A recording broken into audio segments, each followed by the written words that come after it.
The president's stand comes a day after the national caucus of the party met at the presidential villa. It also comes a month after John Oyegun and other NWC members had their tenure extended during the last NEC meeting. I am therefore of the firm belief that it is better to follow strictly the dictates of our party and national constitutions rather than put APC and its activities at grave risk. Fortunately, we have already approved a timetable for the holding of congresses and elections. I think this should be allowed to go forward, and all efforts should now be geared towards making them a great success. I spoke with the political analyst Omoshola Deji, who shared his thoughts on the implication of the decision. President Muhammadu Buhari has shockingly said that the tenure elongation of John Odigi Oyegun's is illegal. And did you see this coming, or how will you describe this development in APC? It's really very shocking because nobody would probably have thought that the president can come up with such a position, having the fact that the APC held a caucus meeting just last night, and I really don't think something like that was discussed. But way forward, the president has proven to be a Democrat.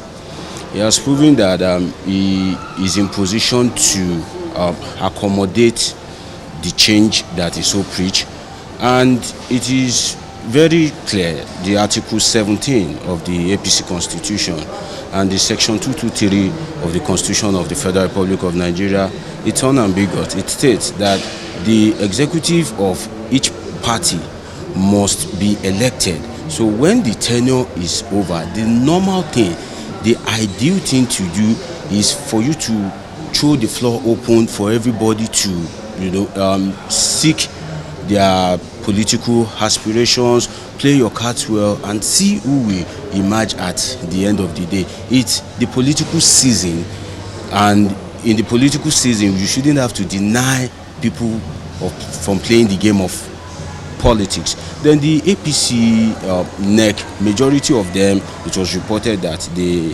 supported the tenure elongation for Oyegun and the other executive.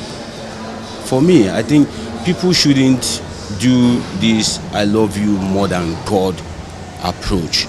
They should. It shouldn't have to be so, because they have a copy of the party constitution as NEC officials. They know the dictates and doctrine of that constitution. So trying to appear that, okay, I'm for the president, I want to see a way that, okay, the president can find a soft landing, we want to make things easy for the president. I think it might work, but it doesn't work every time.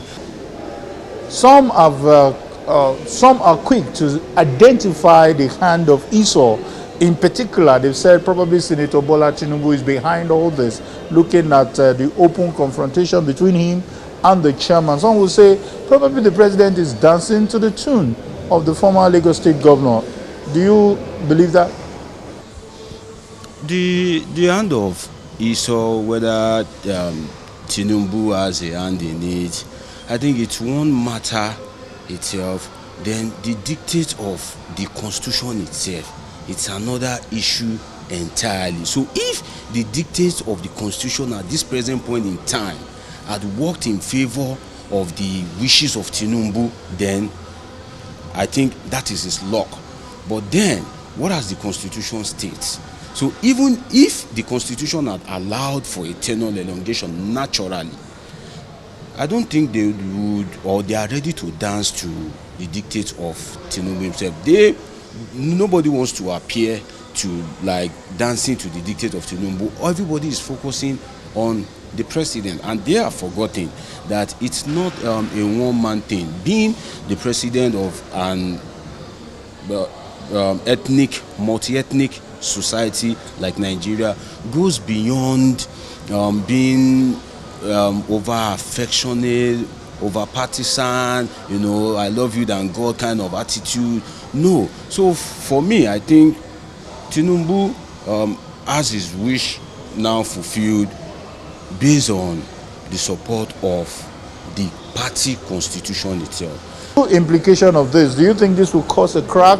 Because some have said that many of the sitting governors are behind John Oyegun's tenure elongation.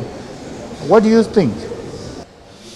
I don't see it causing a crack. Rather, I think it will strengthen the party itself. If you look back during the Jonathan era, the Jonathan administration, this kind of scenario, a similar scenario played out, whereby people were over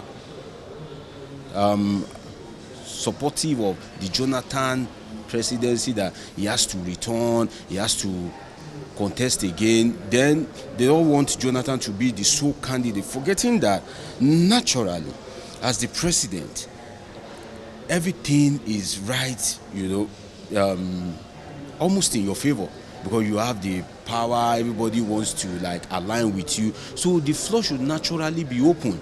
The president should be somebody that can contest for primaries 20 times and still be winning, if the constitution so permits. So I don't see it causing a fraction in the party. I see it strengthening the party, because people now have their wishes fulfilled. Everybody that is not satisfied about the Oyegun tenure now have a new opportunity. The floor is thrown open now for new executive to come in. But what I see is the danger there is, if the president so wishes to contest, which from all indications he would most likely contest, if he so wishes to contest, he has tried now to be a Democrat, to follow the dictates of the party constitution and the constitution of the Federal Republic. But he needs to be so very careful, so that at the end of the day, the party structure is not hijacked by a different cabal that will not so much be in his favor.